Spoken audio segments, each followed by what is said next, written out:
Matapos mapaalis ang dalawang babae, lumipat ang eksena sa mga tao sa likuran na nag-uusap tungkol sa ating bida. Sabi ng isang lalaki, "Sino ba itong Mr. Chen? Hindi ko pa naririnig ang pangalang ito, pero ngayon ko lang nakita si Miss Chemengyon na siya mismo ang lumapit sa isang lalaki." Agad namang sumagot ang isa, "Hindi mo alam kung paano lumalapit ang ating Diyosa sa mga tao." Habang nag-uusap ang mga tao, makikita si Shu kung na tila naiinis sa kanyang naririnig. Sa isip niya, na-realize ni Shu kung na ang ating bida pala ang nagpaiya sa akin noon sa live broadcast, at ngayon nandito siya para agawin si Chemengyon sa akin. Nagtanong naman ang ilang lalaki na naruroon. Sabi ng isa sa babae, "Miss Mengyon, kanina ba sinabi mong siya si Mr. Chen?" Dagdag pa ng isa, "Hindi ba siya ang gumagastos ng malaking pera sa live broadcast platform? Nasaan ang kasinungalingan?" Sinabi naman ng isa pa, "Mr. Chen, matagal na kitang hinahangaan." Habang ang isa pang lalaki ay nagsabi, "Mr. Chen, ako ay mula sa Jiangbayan Sales Company." Habang tila nakikinig lang ang ating bida sa usapan ng mga tao, makikita si Shu kung na lumapit kay Stephen at yumuko. Sabi ni Shu kung, "Pasensya na, Mr. Stephen, naayos na namin ng maayos ang problema."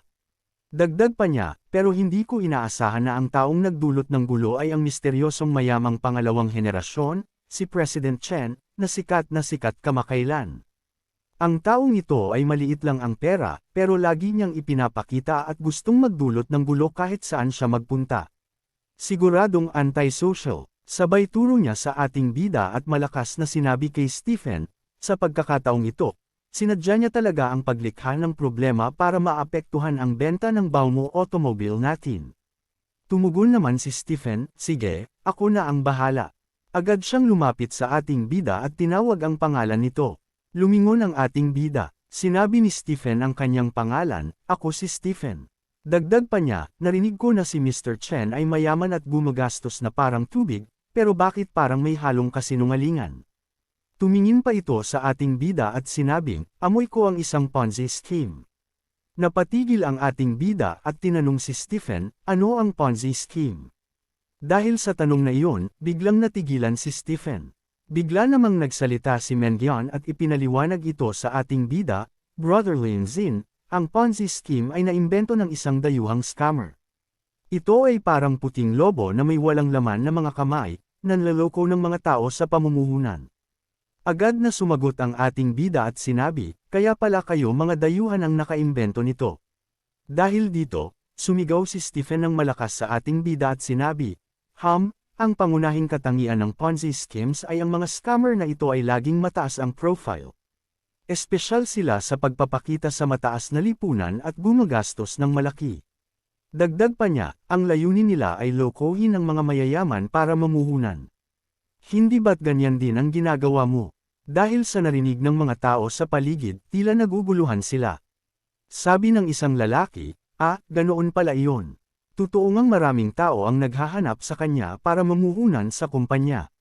Dagdag pa ng isa, nakakatakot.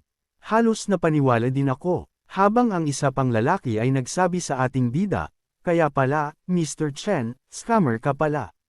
Agad namang sumagot ng malakas si Mengyon kay Stephen upang ipagtanggol ang ating bida, "Stephen, may pruweba ka bang si Brother Lin Zin ay isang scammer? Kung wala, huwag mong sir-on si Brother Lin Zin." Tumugon naman si Stephen, "Kung ganon, mayroon bang pruweba si Mr. Chen na hindi siya isang sinungaling?" Habang ang mga tao sa paligid ay nakatingin at nakikinig lang. Walang pakialam ang ating bida sa mga sinasabi ni Stephen at tila antok na antok, sabay sabi, "Ayos na, inaantok na ako. Kailangan kong uminom ng tubig para magising." Agad na natameme si Stephen at hindi makasagot sa ating bida. Bigla namang sumigaw si Stephen at itinuro ang mga babae na pinag-uusapan kanina. "Ang tatlong babaeng pinupuri nyo kanina ay kasabwat din niya para linlanggan ng mga mayayaman." Agad namang sumagot ang isa sa mga babae, "Ikaw, puro kalokohan lang ang sinasabi mo." Lumapit si Stephen sa babae at tila natakot ito. "Sabihin mo ang totoo ngayon. Kung hindi mo sasabihin, tatawag ako ng security ngayon din." Biglang sumingit ang ating bida at tinawag si Stephen, "Stephen, ikaw ha? Nagsalita pa ang ating bida na tila nenas na kay Stephen, "Congratulations, nap-icon mo ako. Gusto mo ba maglaro tayo?" Agad na sumingit si Mengyan, "Kung hindi mo kayang harapin si Lin Xin, pinagtitripan mo pa ang mga babae.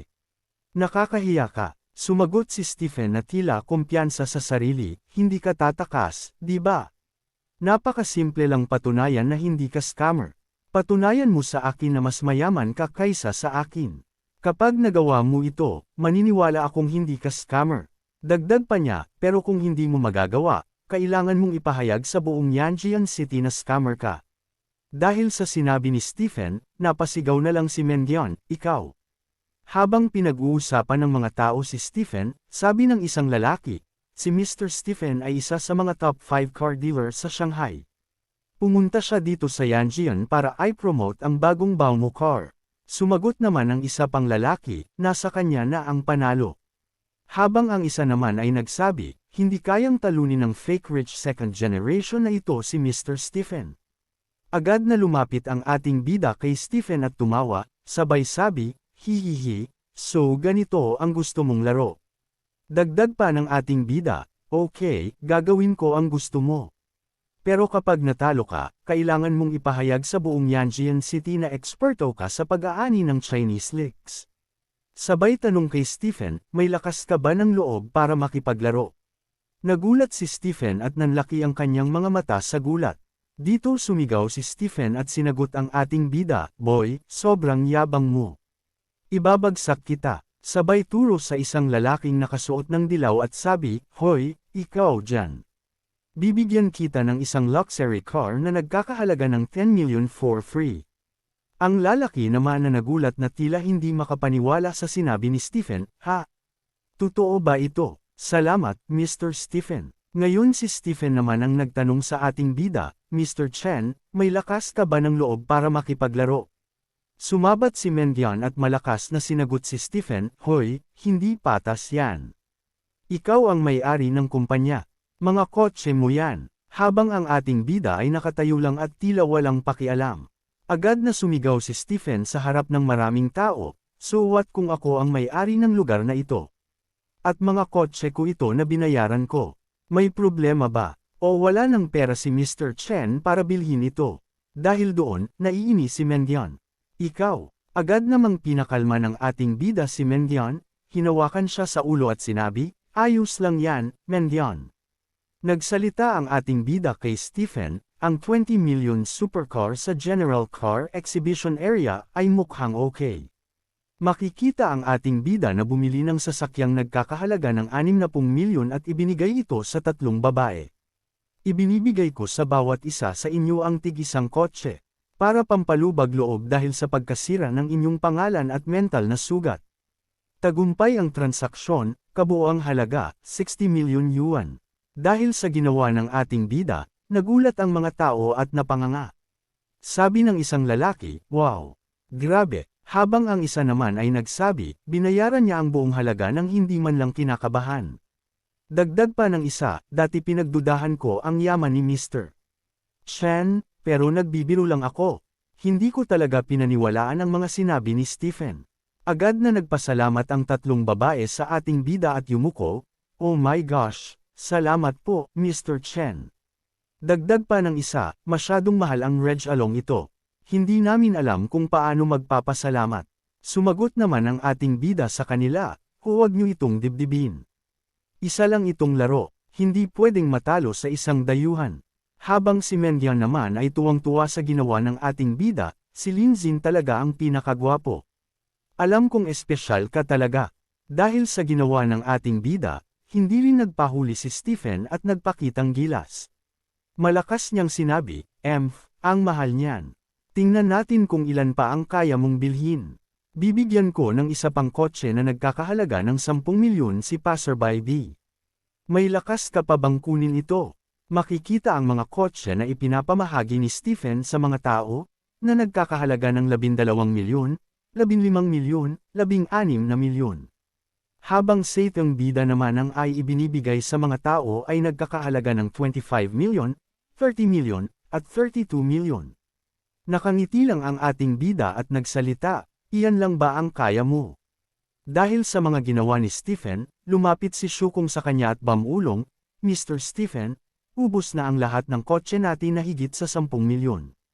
Dagdag pa ni Shukong, 2 na lang ang natitira at iyon ay ibinigay kay Thomas.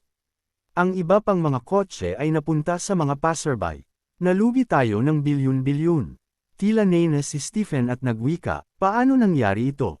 Sa bawat transaksyon niya, mas mataas ang presyo ng kotse, ngunit palaging buo ang bayad. Hindi ba siya nauubusan ng pera? Nagpatuloy ang ating bida, tinatitigan si Stephen, Mr. Shitdropper, ano na? Bakit ka biglang tumigil? Dugtong pa ng ating bida, ubos na ba ang mga kotse sa garahe mo o ubos na ang laman ng card mo? Tila kinakabahan na si Stephen at pinawisan. Ipinakita niya ang isang kotse, nagsalita, ang mga nauna, mga maliit na laban lang yon.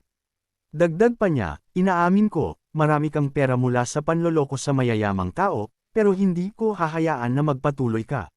Sigaw niya kay Lin Zin, kaya nga ipapamigay ko ang Global Limited Edition na Lamborghini LP74 na nagkakahalaga ng 40 milyon. Hindi mo yan mabibili, Mr. Chen. Ano ang gagawin mo ngayon? Makikita ang ating bida na tila may nakitang kotse at hindi nagpapaapekto sa mga sinasabi ni Stephen. Patuloy ang panunumbat ni Stephen, ano? Natatakot ka na ba? Tatakas ka ba? Matatalo ka kung hindi mo maabot ang ganitong level. Nagwika si Mengyan ng malakas, Stephen, sobra na yan.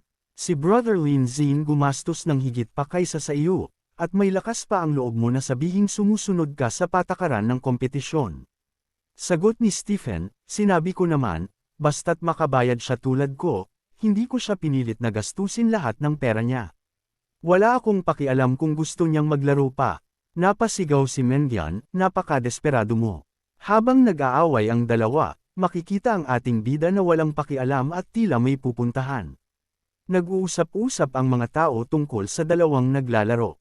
Sinabi ng isang lalaki, kahit gaano pa karami ang pera mo, nanloloko ka lang naman ng iba. Dapat na siyang imbestigahan ng mga kinauukulan. Sumang-ayon ang isa, tama. Ubos na siguro ang pera ni Mr. Chen, hindi ba?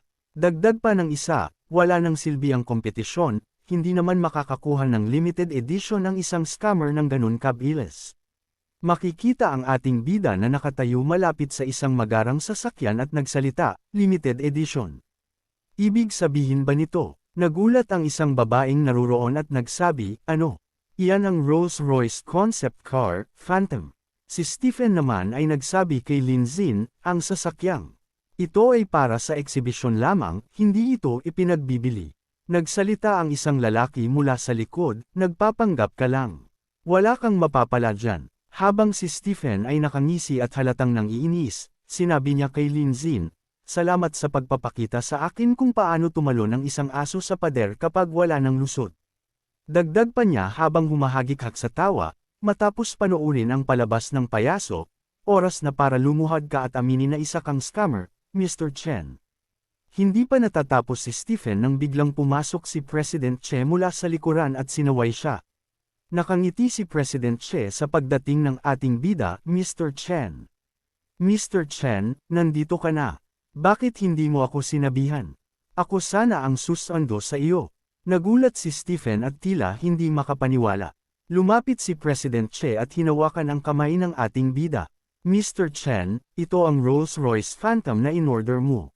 Dagdag pa niya, pasensya ka na, inilagay ko ito sa eksibisyon ng walang palm para makaakit ng mga bisita. Umaasa akong hindi mo mamasamain. Nagpatuloy siya, gusto mo bang i-test drive ngayon? Sa narinig at nakita, makikita si Stephen na tila nasuka sa galit, habang ang mga tao sa likuran ay nagulat at hindi makapaniwala. Isang lalaki ang nagsigaw, ano? Mr. Che, totoo ba yan? Siya ang may-ari ng kotse na yan. Dagdag pa niya, paano nangyari yun?